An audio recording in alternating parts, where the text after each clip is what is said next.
Hey everybody, it's Jason Blaha here, and I thought I would sit down and do another video for you guys and gals. Let me get a sip of my water first. Get my radio voice going and let's talk about this. All right, this is a big problem. This is one of my biggest issues when we start having all this discussion and the evidence-based of really high volumes of training. Problem is that I'm not saying it can't potentially work in some cases if everything is perfect. What I'm saying in my personal experience as a coach and in the experience of many other coaches that I know who produce very big, very strong lifters, because we've all compared notes and many of these people are very educated also. Most of the time when you have clients who have tried to do really high volumes of training, when they come to you, they're stalled, okay? And I've seen this repeatedly. You guys remember client Justin who I put up doing 500 plus pound squats with ripped abs after I've had him 4 to 5 years as a client, right? He was stuck, wasn't making gains for a couple of years straight, was stuck at around a 400 squat. Okay, wasn't gaining muscle, wasn't gaining strength. He was already an advanced lifter, obviously. Okay, if you have visible abs, so you're definitely not fat, you can crank out pull-ups all day long, you can squat 400 plus, deadlift 500, you're an advanced lifter at that point, okay? Especially if you're not on anything like him. He was stalled, and one of the things that I did was cut his volumes way back. What do you think happened? He started gaining muscle and strength again.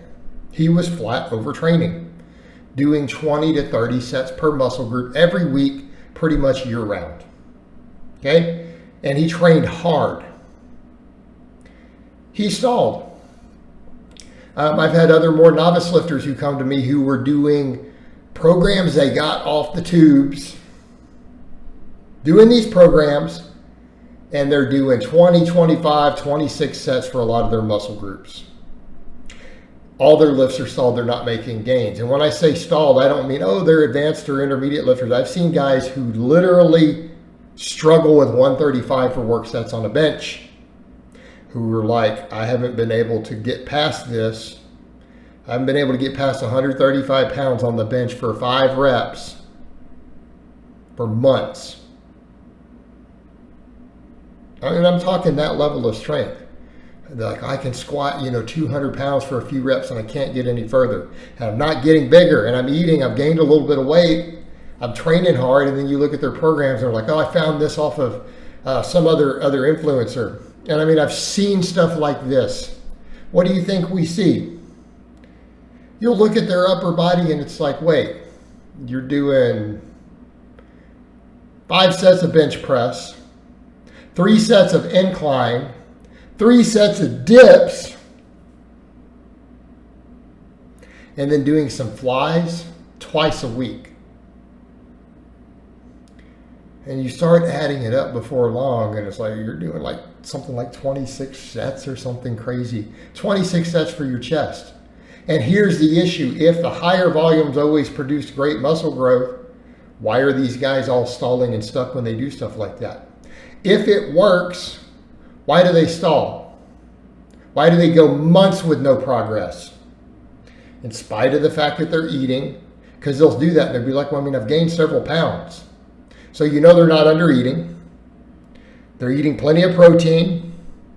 Like if you look at all these evidence-based numbers, small calorie surplus, high protein diet, they might be eating 150, 200 grams. And when you're under 200 pounds, that is more than enough.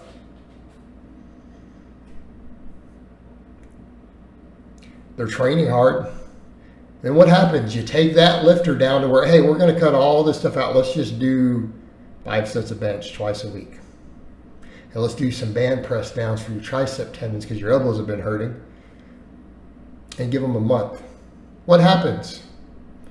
They smash lifetime PRs. All of a sudden they start getting stronger. They start gaining muscle again, right? They gain a little bit of muscle that month.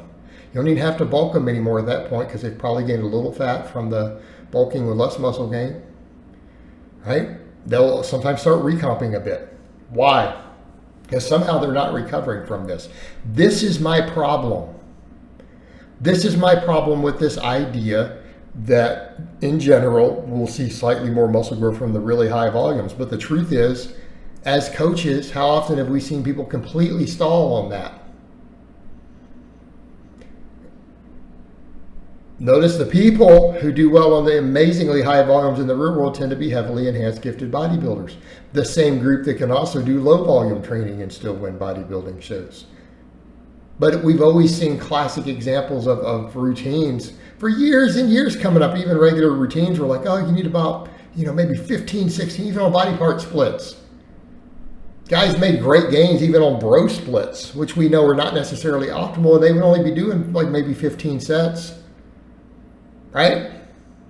They would do 3 sets of 5 exercises for the same muscle once a week, and they made gains. They didn't stall. There's a few reps of 135 on the bench. We've seen guys back in the day train like that who chose to train that way, who hit the old strength standards. It was normal. Okay? It was normal. And I'm not saying some people don't do really well on high volumes of training. I'm saying there's probably both a genetic and a lifestyle factor. People who start doing 20 plus sets per muscle group better have their lifestyle in order. And again, that is the problem, is that I've watched this happen over and over, and tons of coaches have too. And yet we've also taken clients who do 10 sets who make great gains. I've had clients who I've vlogged who made really good gains doing less. Have we not seen clients of mine get jacked in vlogs years ago doing under 10 sets for muscles? Doing 3-day-a-week training? Yeah. You guys saw examples in the vlogs.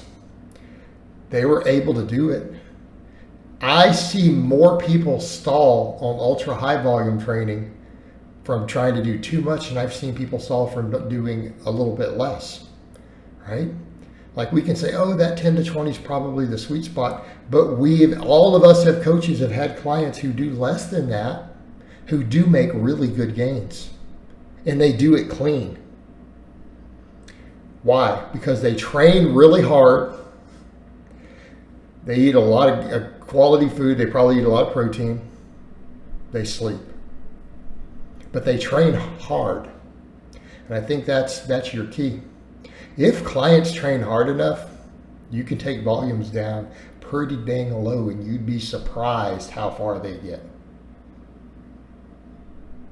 Again, I find more people stall from trying to go too high because of the recommendations of a lot of these people. All right, guys, but that's really all I have to say on that today. I hope it's been informative, and I'll talk to you guys and gals next time.